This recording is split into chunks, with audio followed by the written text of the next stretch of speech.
Hi, my name is Chrome, and this is my rolling house on wheels. It's a 2004 Ford E250 Econoline Extended. And that's my little homie there having some lunch. My little travel companion, his name is Disco.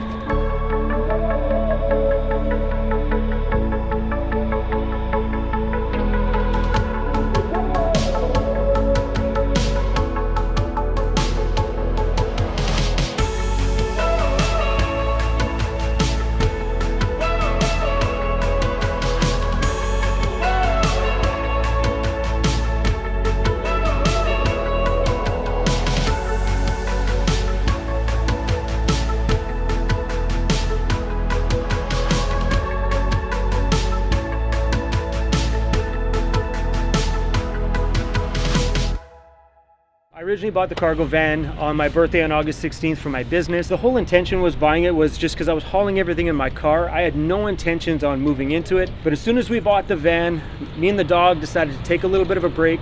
We took off, threw just a blanket and a pillow and just a little piece of junk cooler that I used to have in the van, and we just took off for a short little road trip. Turns out after that road trip, we loved it so much, realized how much space this thing had in it. I came home and literally, honestly, the next day took my phone out, started taking pictures of everything I owned, everything. 4 days later, and this is the total truth, I sitting on the floor of my house, I had nothing. I had no bed. I just sold my bed that day. I had no bed, no furniture, no nothing. And that was it. I was like, okay, something's gonna change in my life today, and it was either move into a condo, another one with a different view, or move into the van. So we were online. The only thing I had left is my computer. And are online looking around, searching and just looking at stuff and Vanlife videos and little things that day. And I'm like, I looked at him and I'm like, are we doing this? We're doing it. And we ended up moving into the van. I gave my notice the very next day. And yeah, we kept it simple because, you know, money was a factor, and built a cheap little bed at Home Depot, and that was it. So yeah, I had 30 days to leave my condo, and you know, the excitement of moving into it, I wasn't about to sleep on the floor for the next 30 days, so that was it. We were in the van and gone within like a week of giving notice. And I even messaged my the property manager lady, and I'm like, I'm out. She's like, you really doing this? I'm like, I am done, I am finished, and we are doing it. And I did it, and that was it. We were in the van and gone and moving.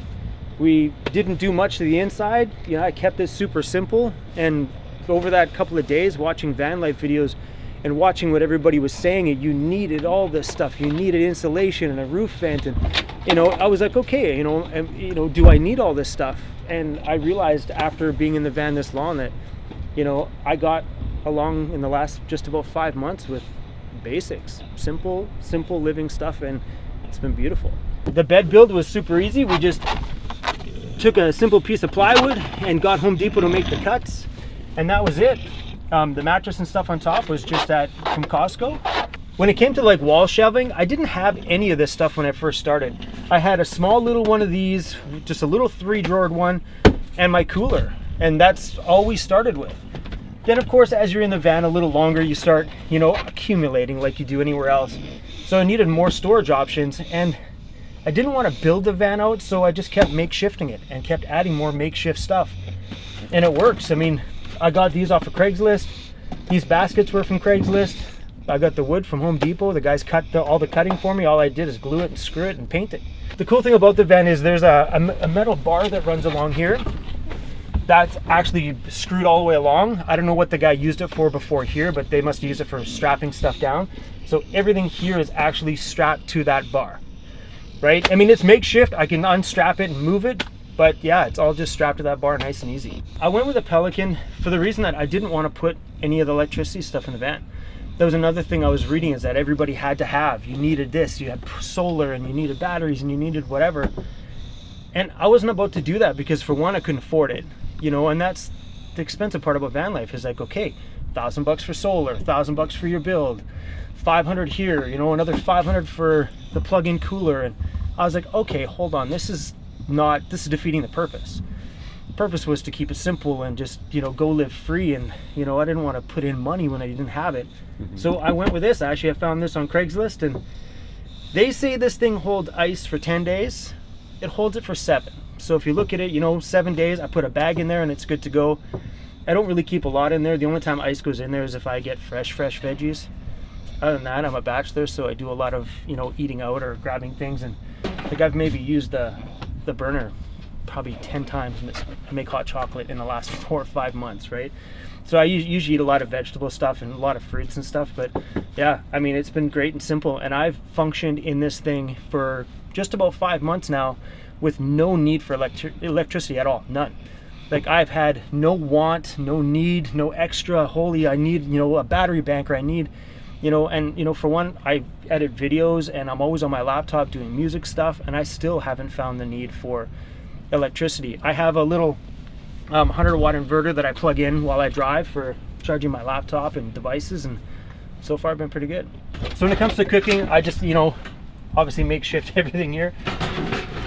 As you can tell, it's dusty. I haven't made hot chocolate on this thing in weeks. Yeah, we just usually just set it up here on the floor, and in my container up here, we have all the necessities we need. Water in the van, I actually just have this jug right here, and it's super convenient because when I want to add water to the dog's water dish, I also have more water in the back of the van. This was my original water jug. I didn't like it because it's awkward to pour all the time because you're trying to hold it and pour it, and it was a pain in the butt. So now this one's just extra water just in case that runs empty. I mean, I have no problems finding water in this city. There's water kind of everywhere, but it's nice to have the extra because if you happen to run out, instead of driving around, you just top it up, we're good to go. Originally when I got the van, the whole back side of it, the reason why I built it the way it is and put the bed forward a bit is because I still DJ, I do weddings and stuff once in a while, so having an extra space in the back to put my DJ gear was essential, like definitely essential for sure. But about a month ago, I decided I don't want to keep anything personal in my storage locker. My storage locker is going to be 100% dedicated to DJ gear, allowing me to put it in a tiny locker, and it's small. Like, it's shocking what's in that thing. So now I had to put my bike in here. All the extra clothing I had, my boxes of all my Converse shoes and stuff were all in there. I brought it all in my van and realized that, okay, I have way too much stuff for my van. So not only did I purge life when I got rid of everything at my condo, I purged half of the stuff that I had in my storage locker to get it in here. Literally, I threw out probably 3 bins of clothes. I kept all my Converse shoes, of course. But yeah, I purged half of the things that I owned when I did this. So, I mean, so now the back's pretty much storage. I got my bike in the back, which was a bit of a tough fit, but I got it in there. So, you know, now that my life is in here, everywhere I go is home. Like, if I get the urge right now after we're done to go mountain biking, I'm out. See ya. I got everything I need. I got everything I need to keep clean. I got everything I need for everything else. You know what I mean? So it's great to be somewhere and know that your home is right there. And having the dog, it's been great because he's closer to me than he's ever been. He's not at home for 8-10 hours a day. Now he sees me every 3 hours because if I'm, you know, DJing somewhere, I come outside, I take him for a pee, he sees me. You know what I mean? So our visits are way better. You know, you don't feel bad for leaving him at home for an 8-hour day. He's with me all the time, and it's a cool feeling. It's just a weird thing to have your home with you everywhere you go.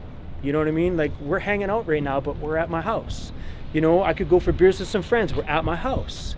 We could be at the lake. I'm still at home. You know, it's a cool feeling. For insulation stuff, how I did things, because I'm not a builder. I'm not that kind of person. I didn't know anything about this stuff. So I did look online, and I was reading what everybody was talking about, R values and all this stuff that was just, it blew my, it didn't even make any sense to me. So I knew you had to insulate the roof. I knew that was key, because if you're going to lose heat or get any heat in there, it's going to come from the roof because the sun's going to beat on it all day. So the roof was 100% mandatory. So I knew when I started this that the roof was something I was going to do. So I did the roof. All it is just 1/2-inch foam sheeting. So there's 2 sheets of it up there. And on the wall pieces, I used a 1/2-inch foam board. You can still see the pink. I painted it. You can still see the pink sides of it. I still need to paint that side, obviously. But I just filled the side panel pieces that were bare metal, because I figured, okay, you know, that's bare metal, let's cover that. And then in the doors, I put a fiberglass insulation in there and then covered it with plastic, like a vapor barrier bag, and then put the Reflectix over it because I didn't like the look of the fiberglass. You know, it was all super easy done. And honestly, the whole insulation job cost me probably just over $100. That's it, $100. You know, and on the back windows, I took that same pink foam board stuff and I just cut a piece and stuck it over the window. And it saved my back window a few times from DJ gear hitting it, so it's come convenient that way. And it's great on the back because you can't see nothing through it. I tinted the back window beforehand, so it's completely stealth. Nobody sees anything. You know, if I wanted to take it off, we could, but I like the whole stealth thing. So when you're inside, nobody can see you're in there. You can watch movies, you can have the lights on. You know, I've made videos in there with a big light on my face and you can't see nothing from the outside. But for a divider curtain, I just have a shipping blanket, right? The camouflage on the inside, and all I do for dividing it is I just tuck it up in here.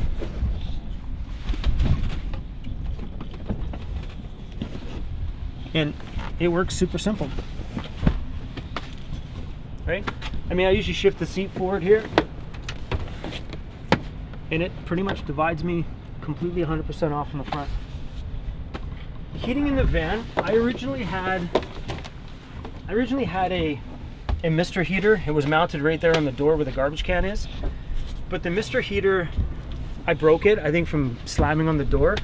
So for heat right now, I just use the Olympian Wave 3. It's still fresh and new, so I haven't mounted it or put it anywhere because I don't really know where I want to put it. So it's just kind of here. Right beside it on the water container is my carbon monoxide alarm. And when I need to use it, I just bring it forward, tuck it underneath here, so at least it's semi-secure for when it's being used at night. This thing doesn't honestly get used very often. I probably used it for a handful of days when it got cold here for a week. That thing hasn't been on in, well over a week now. Because obviously I don't have solar, electricity, any of that crazy stuff. And I honestly think you don't need it to get started. Everything I use in the van for lighting is all powered by just dollar store batteries, just simple little, and they're cheap, right? Dollar store batteries, they're $1.25. And I use these things for everything. And you know, sure, it sucks to use batteries and have to throw things like that in the garbage, but it beats spending $1,000 on power. So, you know, excuse the whole, I broke the fronts and the views off, but yeah, the switches go up. I have the Christmas lights that go all the way around, which kind of gives it a nice little ambiance and stuff like that at night. And everything else is just push lighting. One above the bed, so if I have a tabletop that I set up there once in a while. This one's above the cooler, and I have one here above the door. So when I'm popping in at night, just pop the light and it's good to go. You know, everything's functional, it's simple, it works, and it's super affordable. How can you complain when you got, you know, $2 Christmas lights and you got $2 push lights and $1 batteries? You know, it's worked so far. I mean, at some point, I do plan on building the van out at some point. I don't know when that's going to be, because right now this functionally works, and why change something that works? But you know, I think if I do build it, it's going to be out of me wanting it, not out of necessity. I think if somebody wants to move into something smaller, don't stress about anything.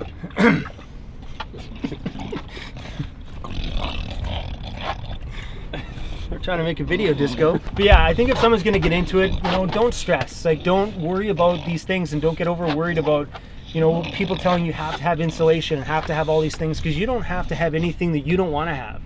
You know, do it for you. It's your life. Build it the way you want to build it. If you don't want anything that I have, then don't put it in your van. If you don't want a roof vent and cut a hole in your roof, then don't do it. You know, it's your life. You got to live it the way you want to live it, and just don't stress about it. And you'll learn real quick what you need and don't need. And my big piece of advice is, if you're gonna do this and you're gonna buy, just say, a cargo van, go live in it. Go throw blankets in it and live in it for a couple of weeks and learn what you really, really need. You know, don't go spend $500 on a cooler, or, you know, all this money on things when you get in the van and you realize, well, why did I put a sink in my van when I don't need a sink? You know, like for me, if I would have built a kitchen, I would have realized quick that I don't cook. You know what I mean? So don't put money into things because you don't know what you need in this space, because this space is not your condo, it's not your house. You know, you just keep it simple. Like, you know, learn what you want as you go. Don't jump in it and put your condo in your van, because your van's not your condo. It's not the same. Your kitchens, all that stuff's not the same. You know, you'll learn quick. I have an Instagram, Van City Vanlife. I'm on YouTube at Van City Vanlife as well. So it's Van City, one word, Vanlife, one word. And I also have a Facebook page, Van City Vanlife. Everything's Van City Vanlife across the board. Hey everybody, I'm Forrest. I'm the man behind the camera on the video you just saw.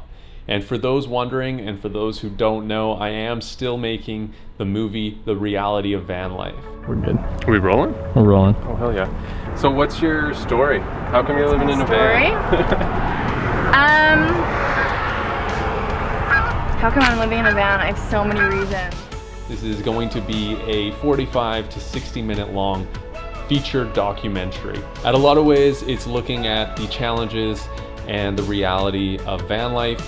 In other ways, it's looking at the broader spectrum of how van life is romanticized on social media and critically and comedically exploring that idea. So if you're interested in that movie, a lot of updates will be on this channel, so stay tuned for that. Feel free to subscribe. There will be lots of updates on the community tab as well as in these films. I'm making this film with the goal to sell it to Netflix. I'm not exactly sure when it will be released, but hopefully sometime this spring for a limited theatrical release, and then people will be able to view it hopefully on Netflix or some other streaming site like that. So thank you all for sticking with me this far in my journey and for watching my YouTube channel and being part of this community. I'll see you guys next week for another alternative living documentary, and stay tuned for more updates about the reality of #VanLife.